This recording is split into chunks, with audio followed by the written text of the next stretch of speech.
Heyo, my Planet Coaster friends, Johnny5 Alive here, and welcome back to the Summer Coaster Contest. Our first of 4 creations here today goes to Esquoria, created by Maddy, an absolute pioneer in this community, and here they say, welcome to Esquoria, a place to swim, tan, or ride the single rail coaster and experience the summer atmosphere. All right, a single rail coaster. If I'm not mistaken, this might be the first of the entire contest so far, so I'm actually looking forward to this. Let's dive right on into it.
All right, Mr. Maddy, there it is, ladies and gentlemen. Maddy, also known as the Madman, has a very unorthodox way of building in Planet Coaster, a very unique style at that, but it certainly does make for an interesting experience. Oh my goodness. But all that said, there's so much to look at. The visuals are crazy. I'm looking up and going, there's twigs on the roof, there's columns hanging from the ceiling, but not connected to the floor. And I kind of love it. It's just crazy, it's zany, it's maddening, and thus the Madman, also known as Maddy. It is quite crazy the way you build, and I gotta say, it makes for really nice compositions. You know, this has that wow factor. You look at it and you go, wow, there's a lot going on there. I like the use of colors here. It's very vibrant creation. I don't know what's with these cacti hanging from the ceiling. Oh, definitely speed up the chain lift next time. That one's a little bit on the slow side. The actual smoothness of the single rail was very good. I wish these kind of connected into as supports, because the track was floating a little bit and I felt like there's a missed opportunity to hook it all up. But custom supports everywhere else pretty much. Like I said, smooth coaster layout, rolling through this building here, going around the pool, the pirate village. I mean, there is a ton going on here. I like the way the light hits through these little cracks and stuff. The nighttime lighting was pretty spectacular at that. I mean, it's the full package. Mr. Maddy showing how it's done, becoming a Planet Coaster 2 legend here with Esquoria. Now we also have a little building over here that takes us to the swimming area, and looks like the guests can even swim on in to the pirate village there. Interesting mashup, because I guess it's kind of pirate, but it's using literally every piece in the game. It gives me adventure DLC vibes, tropical vibes, as well as it has a bit of pirate. It's all over the place. It's Maddy's signature right there. Kicking off the episode is Maddy. Great job on this one. Let's check out our next creation of the day. Next up, ladies and gentlemen, is Clover-Express, created by colapommes, a builder in this community. And here they say, Clover-Express is a Bavarian mountain alpine theme. The coaster is about a train station which will close soon, and you and your friends are giving it the last drive around its track through small mine shafts and driving through people's homes. Have also fun at the flat ride mine adventure with some Darkride elements. This blueprint took me the longest out of all I ever built, and I hope I get featured. And sorry for my name, it might be difficult to pronounce. Well, I don't remember featuring anything from colapommes, so welcome to the community, and let's see what you've done for us here today.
Please stay inside the ride. Oh, that cracked me up. Oh my goodness. Oh my heavens. Please stay inside the ride, guys. Do not leave the ride. It appears Maddy not told us, but they have a little brother. Or sister. Oh my goodness. There's so many things here resembling aspects of our last creation. In the madness of it all.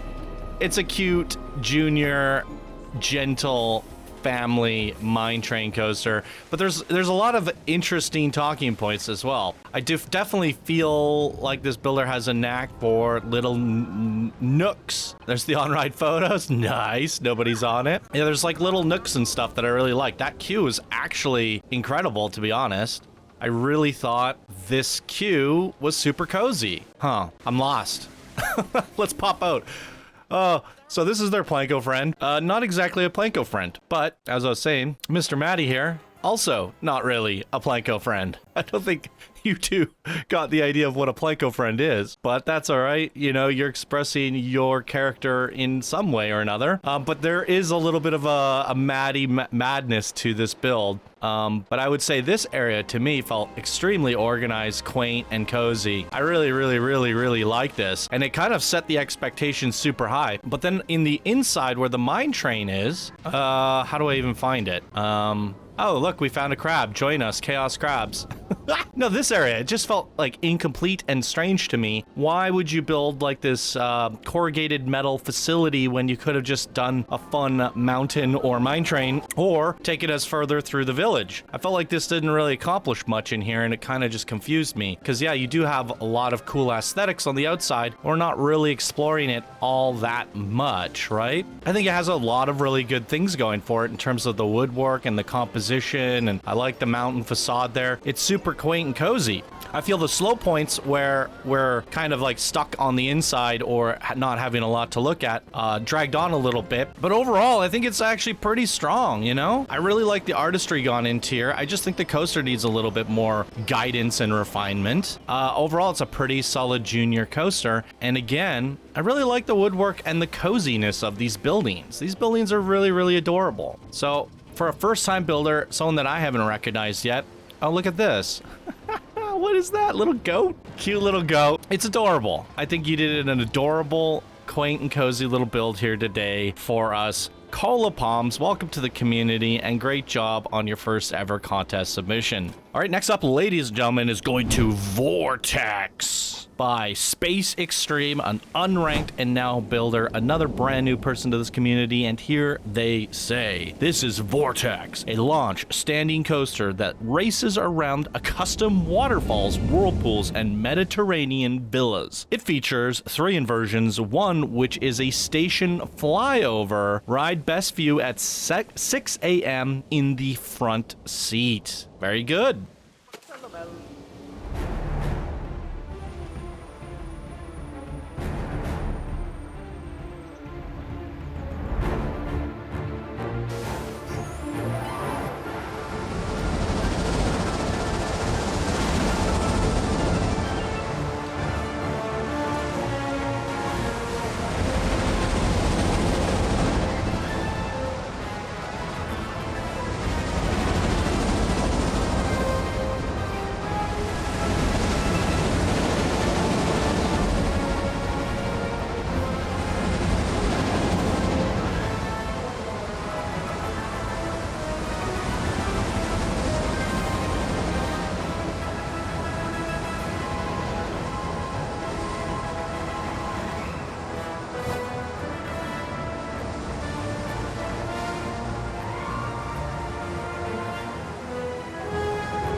Alrighty, Space Extreme showing how it's done. A very fun creation here. And I gotta say, this queue was super impressive. And in fact, the feedback I was trying to convey on the last build for Clover-Express, how the mine shafts inside for the mountain could have been a little bit more detailed, is kind of what we saw from this here queue. We can pop back in there in a second and just take another look at it. But here is the gift shop.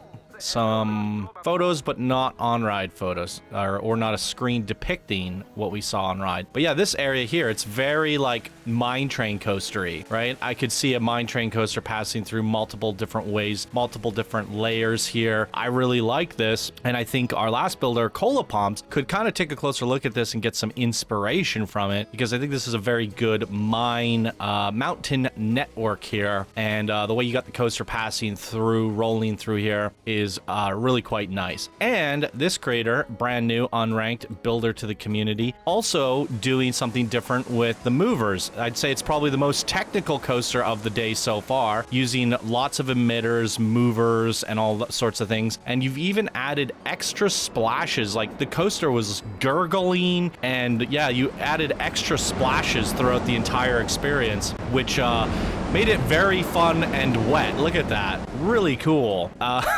It's actually probably the most soaked you're gonna get on any coaster throughout this entire contest. For a summer coaster contest submission, I think you nailed it there. Little splashdowns here as well.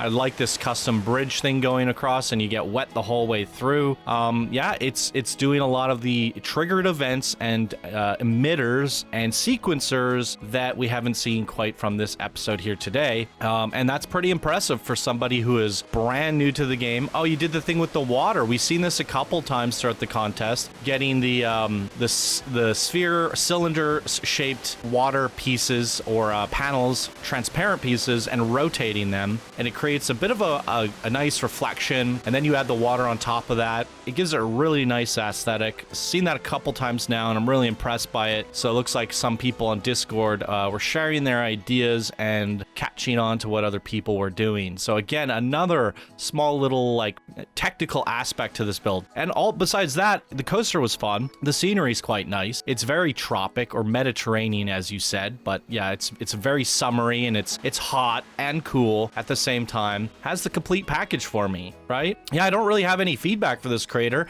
I mean, it's a gigantic footprint.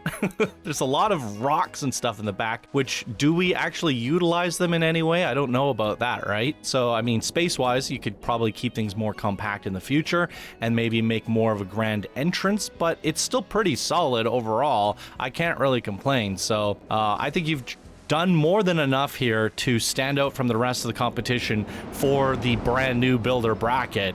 Super impressive stuff there from Space Extreme with Vortex. Welcome to the community, buddy, and keep up the great work. Solid submission here today. All right, ladies and gentlemen, our last creation of the day goes to Captain Lockjaw's Curse by ChickenViking, a builder. Here they say, hey, Channel 5, Captain Lockjaw's Curse is a water coaster with an epic pirate story to it. Your journey starts at the harbor town, where you can grab a quick snack at the tavern Tortuga. When you are ready for your sailing adventure, go by the lockers first to put away your belongings. Then the standard queue line. Priority is not functional in this blueprint. I hope you enjoy the coaster as much as I did building it. ChickenViking. ChickenViking.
Yar, mateys. All right, a Darkride pirate creation. Very, very cool. I don't think we've seen anything like that in the contest so far. We've definitely seen a few pirate creations, but not purely focused on a indoor Darkride experience. Now, I don't know if the queue got a little bit sped up or rushed. It was a pretty intricate queue at that, which was pretty epic. Wow, look at the size of these pirate buildings. This is kind of crazy. You made a whole little village here. I guess we can like pop out and look at the aesthetics at daytime because it was supposed to be a Darkride, so I set it tonight. Thus, we didn't get to really see all this during the daytime, and I don't know if riding it twice is worth it for the second segment. Now, here's the thing about Darkrides is tricky. I mean, brand new person to the community, ChickenViking. I've seen your name before, actually, but you're in the builder bracket. You're still very new to the game. In terms of like a water cascade or Darkride coaster, when we're just kind of putzing along here, all we have to do is to look around at the environment. So unless you have a lot of like overwhelming amounts of visuals, you need to kind of use this as the backdrop, your canvas, if you will, and have other things distracting you in front, right? So maybe a little shark swimming around, something jumping at us, some bandits popping up and shooting their guns, maybe a little shootout at the top there, maybe somebody falls off the bell tower or something, you know, just a little bit more things going on for us to go, hey, what's that? Oh, what's over there? Things to distract us. Otherwise, we're just staring at the same scenery over and over and over again. And unless you have like insane elevated amounts of detail, it can be a bit of a slow experience going through there, right? And in terms of the actual coaster parts here, I would have loved to see a little bit more of that piratey beach, pirate chantiness, exploring more of the, you know, that pirate aesthetic. We have a little bit of it here, we have a little bit of it here, but not a whole lot going on here for the actual coaster experience. Now, you did a big, gigantic facility. You dressed it up. It's, you know, you went through the effort of putting the AC units and some clouds on there and that sort of thing. So a lot of effort gone into building this. Now, I will say my biggest critique here is similar to what I just said about using the scene as your backdrop, but also making sure that the audio is there, right? The audio is a driving factor. We had music kick in when we finally went up the lift, but it was pretty quiet at times, and it was a little bit hard to tell where the sound was coming from or what was going on. So I just punch up the audio a little bit and have more music or, you know, some triggers there that hit us on the audio aspect, because it's so dark and there's not much to look at. So having that extra element where we get a lot more audio, we're a little bit more entertained for that experience as well. But you definitely went above and beyond for a builder trying to do a gigantic sequence, a giant shootout between these ships in a big scene here. It's not something we see every day from the builder bracket, and it's definitely something a little bit more on the challenging side. So I just think about your pacing in the future. Like if we're going through a town like this and we're creeping through, it's fine because there's so much to look at that it's like, wow, I loved walking through the queue. I think the details that you put into your actual queue walk were a lot more impressive than, you know, what we saw on the coaster experience. So these details are titillating, if you will. You know, they're very fun to look at. So if we're kind of just, you know, crawling along, we need a lot more things to look at or a lot more things to listen to and some more triggered events. So just punch it up in the future would be my advice to you. But artistry wise, I think you're doing a pretty good job with the Caribbean pieces, the pirate pieces, putting things together, constructing a nice looking facility and that sort of thing. So it's still a very, very, very strong effort overall. And then one thing to consider is your footprint. How does it look when you place it in the park, and how does it all come together? Where is your entrance, and what is your first time player experience look like when we approach your blueprint, right? So just clean that up a little bit in the future. Wow, completely different creations. A lot of diversity in today's creations. I'll give the Cozy Award to this one here. I really love this queue here, and I think the most technical will go to our builder over here for who was this? Space Extreme. Maddy has by far the best looking footprint, the best looking and welcoming composition. I look at this and I go, wow, I want to place that in my park. It looks pretty sweet. And I really like the effort gone into ChickenViking's queue as well. I thought it was very, very immersive and some pretty cool stuff to look at in here. Boom. So there it is, ladies and gentlemen, another bundle of coasters for the Summer Coaster Contest. What did you think of these? Fire away down in the comments below, and we'll give an additional shout out to all of our supporters. listeners. Thank you guys so much for keeping the dream alive. If you guys want to support the show, check out Patreon. Links are down in the description below. And that is going to do it for today's episode of Coaster Spotlight. Thank you guys so much for watching, and we'll see you all in the next one. Bye now.